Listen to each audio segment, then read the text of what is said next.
Hey guys, welcome to today's 1/6 Galaxy video. Today we are taking a look at Axe Woves TMS 070 from Hot Toys, obviously from Star Wars The Mandalorian Season 2. So I've purchased this from Pop Culture as the last batch that they received has started shipping, began shipping early this week. Hopefully I get Vaughn, Hunter, the Batman Forever figures, and the rest fairly shortly. So, starting off with the box, we do have the picture of the figure itself as per usual. It is that Star Wars shoebox. We have the Star Wars logo there, and then that ribbon, TMS 70 Axe Woves, and then it tells us that it's a 6-scale figure, and we have a second picture there of the figure in a flight pose. Bringing it around, we are going to have an extra image of the figure, this time drawing his blaster, which looks quite nice. The back of the box is just going to have all your warnings and choking hazards and everything on it, and the other side just continues that ribbon telling us that it's TMS 70. So being the Star Wars shoebox style, when we do open it up, we do get that picture, and these are getting better and better. This one is no exception. It is a picture of the figure holding his blaster, returning some fire. But it looks like he's also taken some, or at least had something miss him just before firing back. So a rather nice picture to have. So this guy comes with 6 hands. He does come with right and left, this kind of gripping relax kind of hand.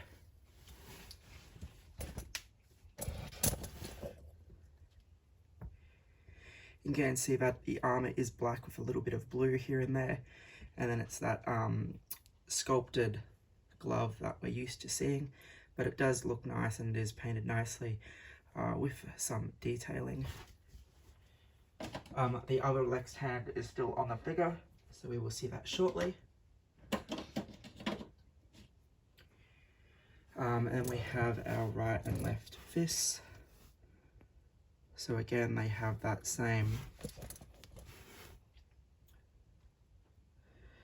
black with the blue texturing on them there.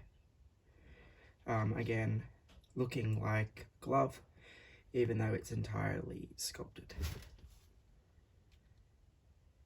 There is the other fist, again, pretty much the same, just that it's the other hand this time.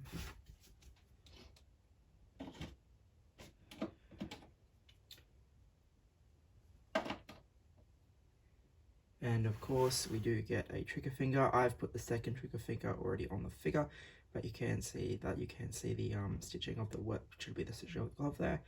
And of course, that same armor there. So that's it, as you would expect. Not too many hands for this guy, but given the fact that his appearances are only short, I suppose you wouldn't get too many gestures or anything. We do have a jetpack, fairly similar to what we've gotten before.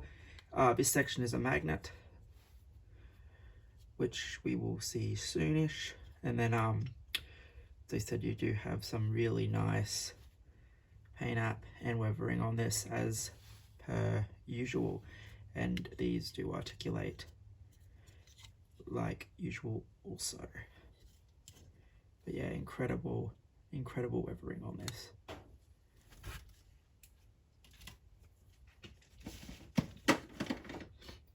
We do get the usual flame effects, so nice and translucent, plug into the jetpack as usual. And then we get his blaster, which looks really quite nice. The unique Mandalorian metal look to it, with some scuffing and other detailing on it. Looks pretty good for the most part. The display stand, which we will see now, is that normal Star Wars base with the figure's name on it, as we would expect. So there is not really a lot going on with this guy. Now, as I paid about $315 for this guy because I got the 10% pre-order price, and then I used pennies to get the extra 10%. Because when I pre-order my figures, I usually pre-order them 2 to 4 at a time. So that way, the pennies that I spend, I get back, which allows me to keep on using that bulk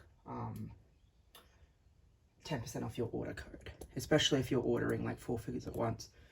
It really helps, and it essentially means that you get almost 20% off on every figure that you pre-order.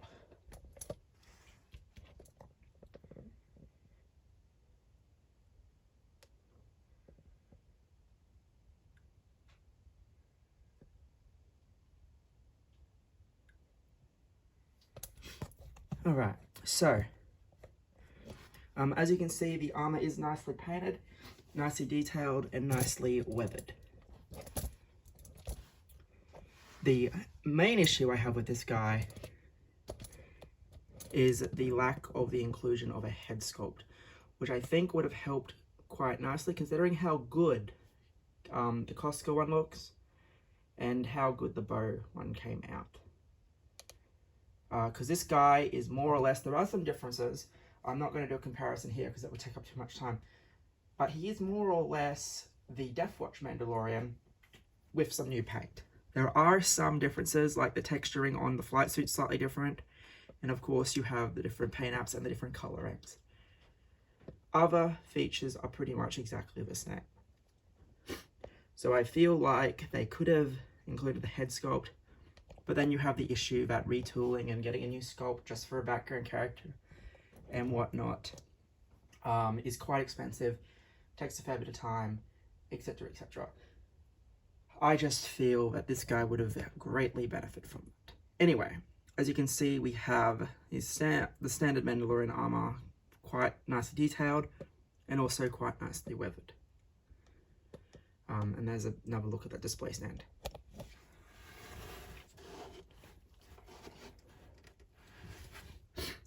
Side profiling again, the rangefinder is articulated as per usual. The weathering continues, and again, looks fantastic. You can see the weathering on the side armor there. Gauntlet, that's the trigger hand.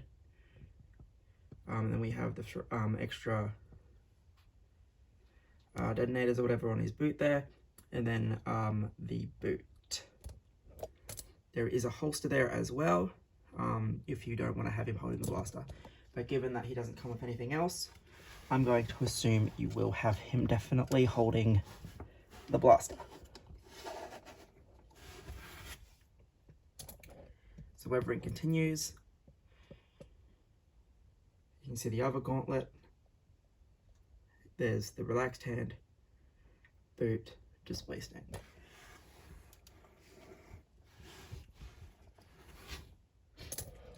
From the back again, you can see that it is still nicely weathered.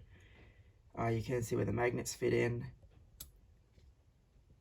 And then you can see the back of the knee pads and boots. So just like all of the newer Mandalorian figures and clones, this is just going to pop in between the display stand there and then straight magnetic to it, completing the look.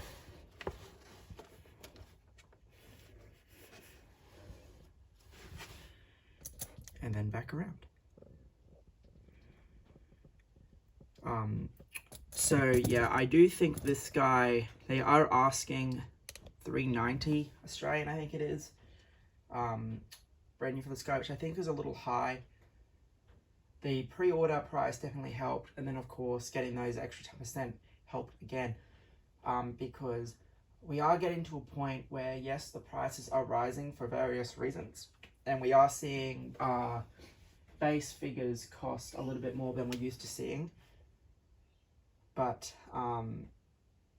yeah, I feel like he really would have benefited from that sculpt, and I'm not sure how much that would have pushed this guy to. I paid $340 for my Bo-Katan, so whether or not that means that he would have been that extra bit of money, or maybe he would have been more than Bo-Katan, I'm not too sure. But overall, he still looks really nice, and he's going to accompany the Mandalorians quite well. But yeah, I feel like he just really needed that sculpt. So if you're an army builder like me and you want all your Mandalorians or you want to complete the set, that's fine. If you're not and you're just picking up figures here and there, I would say go with Bo, go with Koska. You probably really don't need this guy, just depending on what you want. But as I said, I'm getting all of the Mandalorians for what I can at the moment, and I mean, I just pretty much get one of each Star Wars figure anyway, unless it's like the Force Awakens R2, where the Return of the Jedi one was clearly better, etc. But yeah, entirely up to you whether you get this guy or not. Articulation is fine. Believe it or not, he actually, I think, has the double jointed elbows where Bo-Katan did not. Yeah, there you go. So yeah, articulation is going to be fine. The flight suit will obviously hinder him a tiny bit, but not overly a great deal. Yeah, so this has been a quick look at the Axe Woves TMS 70 figure from Hot Toys. Hopefully you enjoyed the video, and as I said, we're going to have Captain Vaughn, hopefully Hunter, couple of DC figures and whatnot in the next week or so. So yeah, thanks for watching, guys.